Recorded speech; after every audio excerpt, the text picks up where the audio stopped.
السلام علیکم ورحمۃ اللہ وبرکاتہ۔ طلبہ عزیز، پچھلے محاضرے کا یہ بقیہ حصہ ہے۔ انشاءاللہ اس محاضرے میں آج اس کو مکمل کریں گے۔ فائدہ نمبر 1، شرط و جزا میں مقصود بالذات جزا ہوتا ہے، لہذا جملہ کے خبریہ، انشائیہ، اسمیہ اور فعلیہ ہونے میں جزا کا اعتبار ہوگا، اس لیے جزا کو جملہ رئیسیہ کہا جاتا ہے، جملہ رئیسہ کہا جاتا ہے۔ جی، مقصود بالذات کیا ہوتا ہے؟ جزا ہوتا ہے، لہذا جزا جیسی ہوگی، خبریہ ہوگی تو خبریہ، انشائیہ ہوگی تو انشائیہ، اسمیہ ہوگی تو اسمیہ، فعلیہ ہوگی تو فعلیہ ہوگا، شرط چاہے جو بھی ہو۔ مثلاً آپ نے شرط کی جو مثال پڑھی تھی، لو شاء لہداکم اجمعین، شاء یہ شرط ہو گیا، لہداکم اجمعین یہ کیا ہے؟ جزا ہے، تو جزا یہاں پہ جملہ فعلیہ خبریہ ہے، لہذا اس کو جملہ فعلیہ خبریہ ہی کہا جائے گا۔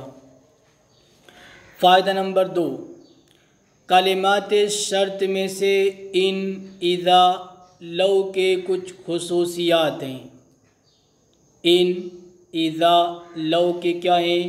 کچھ خصوصیات ہیں، اس کو آپ دیکھ لیجئے۔ ان عام طور پر شرط کے غیر یقینی اور قلیل الوقوع ہونے کا فائدہ دیتا ہے۔ غیر یقینی یعنی جس چیز پر آپ نے ان کو داخل کیا ہے اس کے ہونے کا یقین نہیں ہوتا، اور اگر اس کا وقوع ہوتا بھی ہے تو بہت کم ہوتا ہے، ان اس کے لیے آتا ہے۔ جیسے ان تصبہم سیئۃ، اگر ان کو کیا ہے؟ مصیبت، پریشانی پہنچتی ہے۔ معلوم ہوا کہ مصیبتیں قلیل اور غیر یقینی ہیں۔ کیا معلوم ہوا؟ کہ مصیبتیں قلیل اور غیر یقینی ہیں۔ کیسے معلوم ہوا؟ اس لیے کہ ان داخل ہے، اور ان شرط کے غیر یقینی اور قلیل الوقوع ہونے کو بتاتا ہے۔ اذا عام طور پر شرط کے یقینی اور کثیر الوقوع ہونے کا فائدہ دیتا ہے، یعنی اذا ان کے برعکس ہے۔ جیسے اذا جاءتہم الحسنہ، اذا جاءتہم الحسنہ، معلوم ہوا کہ نعمت و راحت کثیر اور یقینی ہے۔ کیسے معلوم ہوا؟ اس طور پر معلوم ہوا کہ وہاں پر اذا داخل ہے، اور اذا یقینی اور کثیر الوقوع ہونے کو بتاتا ہے۔ لو زمانے ماضی میں شرط کی نفی کے یقینی ہونے کا فائدہ دیتا ہے، شرط کے نفی کے یقینی ہونے کا فائدہ دیتا ہے۔ جیسے لو کان فیہما آلہۃ الا اللہ لفسدتا، اگر آسمان و زمین میں کیا ہے؟ آلہہ ہوتی، کئی معبود ہوتے اللہ کے سوا، تو کیا ہو جاتا؟ لفسدتا، زمین و آسمان کا نظام درہم برہم ہو جاتا۔ تو یہاں پہ شرط کی نفی، اگر معبود ہوتے، اب یہ ماضی میں شرط کی نفی کے یقینی ہونے کا فائدہ دینا۔ کیسے؟ اگر معبود ہوتے تو فساد لازم آتا، لیکن فساد لازم نہیں آ رہا ہے، چل رہا ہے سب نظام۔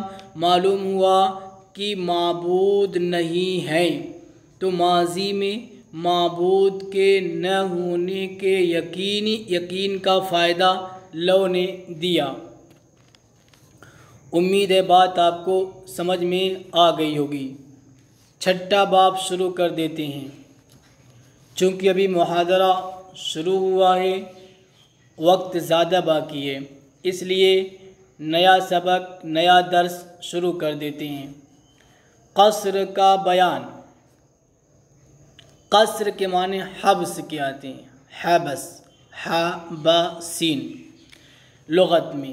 اصطلاح میں قصر کا کیا مطلب ہے، قصر کی کیا تعریف ہے؟ دیکھیے، ایک چیز کو دوسری چیز کے ساتھ مخصوص طریقے پر خاص کرنا۔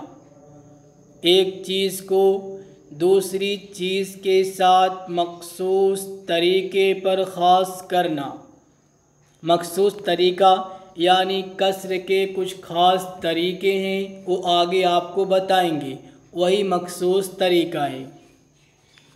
جیسے ان ھذا الا ملک کریم، کہ یہ تو معزز مکرم فرشتہ ہے، یہ تو انسان نہیں ہے۔ تو یہاں پر ھذا کو خاص کیا گیا ملک کریم کے ساتھ، کہ یہ تو صرف ملک کریم ہے، یہ انسان نہیں ہے۔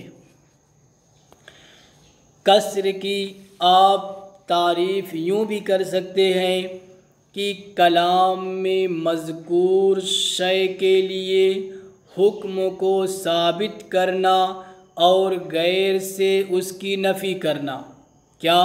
کلام میں جو چیز مذکور ہے یا جو ذات مذکور ہے اس کے لیے حکم کو ثابت کرنا اور اس کے علاوہ سے اس کی نفی کرنا۔ جیسے ما فہم الا زید، ما فہم الا زید، تو یہاں پر آپ نے فہم کو خاص کر دیا خلیل کے ساتھ۔ اس کا مطلب یہ ہوا کہ صرف خلیل سمجھا، کلاس میں باقی لوگوں نے نہیں سمجھا۔ تو فہم کو خلیل کے ساتھ کیا کر دیا گیا؟ خاص کر دیا گیا، اور غیر سے اس کی کیا کر دی گئی؟ نفی کر دی گئی۔ امید ہے کہ اب بات آپ کو سمجھ میں اور زیادہ آ گئی ہوگی۔ آگے دیکھتے ہیں۔ قصر کی باعتبار ذات کے اولاً دو قسمیں ہیں۔ نمبر 1 حقیقی، نمبر 2 اضافی۔ قصر حقیقی وہ قصر ہے جس میں تخصیص حقیقتاً اور واقعی ہو۔ جی، جس میں کیا ہو؟ تخصیص حقیقتاً اور واقعی ہو۔ جیسے انما اللہ الہ واحد، کہ اللہ ایک معبود ہے، اس میں اللہ کو قصر کیا گیا ہے، اللہ کو خاص کیا گیا ہے الہ واحد کے ساتھ۔ یہ قصر حقیقت اور واقعی ہے۔ کیسے؟ کہ اللہ ہی صرف معبود ہے، دوسرے معبود کیا ہے؟ دوسرے معبود نہیں ہیں۔ تمام معبودوں سے نفی ہو گئی، تمام معبودوں سے نفی ہو گئی، یعنی ایک معبود کے علاوہ جتنے معبود ہیں ان تمام کے اعتبار سے یہ کیا ہے؟ قصر ہے۔ تو گویا کہ ان تمام کی نفی ہو گئی، صرف ایک معبود ہے اور وہ کون ہے؟ اللہ ہے۔ تو یہ ہے حقیقتاً اور واقعی۔ حقیقتاً اور واقعی کا مطلب یعنی کلام میں مذکور شے کے علاوہ جتنی چیزیں ہیں ان تمام سے اس کی نفی کرنا۔ تو یہاں پر بھی ایک معبود کے علاوہ جتنے معبودات ہیں تمام کی نفی ہو رہی ہے، لہذا یہ کیا ہو جائے گا؟ قصر حقیقی ہو جائے گا۔ یعنی آپ یوں کہیے کہ غیر کی طرف بالکل متعدی نہ ہو، اللہ ایک معبود ہے، ٹھیک ہے، ایک ہی معبود ہو، اب غیر کی طرف یعنی دوسرے تیسرے چوتھے معبود کی طرف یہ متعدی نہ ہو۔ اضافی، قصر اضافی او قصر ہے جس میں تخصیص کسی دوسری شے کے لحاظ سے ہو، جس میں آپ قصر حقیقی کی ایک مثال اور دیکھ لیجئے۔ مان لیجئے کہ پوری دنیا میں صرف کیا ہے؟ ایک امیر ہے، حقیقت میں ایک امیر ہے۔ آپ نے کہا لا یوجد الا امیر واحد، الا امیر واحد، کہ دنیا میں کوئی لا یوجد فی الدنیا یا لا یوجد الا امیر واحد، تو الا امیر واحد یہ قصر ہے حقیقت کے اعتبار سے۔ دوسری مثال ہے، دوسرا دیکھیے قصر اضافی او قصر ہے جس میں تخصیص کسی دوسری شے کے لحاظ سے ہو، حقیقت کے اعتبار سے نہ ہو۔ یعنی اس کو یوں سمجھیے کہ تخصیص دوسری شے معین کے اعتبار سے ہوتی ہے، یعنی قصر اضافی میں جو تخصیص ہوتی ہے وہ دوسری شے معین کے اعتبار سے ہوتی ہے، نہ کہ تمام ما سوا کے اعتبار سے۔ جیسے آپ نے کہا ما سافر الا زید، تو سفر کو زید پر آپ نے قصر کیا، سفر کو زید کے ساتھ خاص کر دیا کہ مسافر کیا ہے؟ صرف زید ہے۔ اب دیکھیے تو یہ مسافر جو زید ہے یہ متعین شخص کے اعتبار سے ہے۔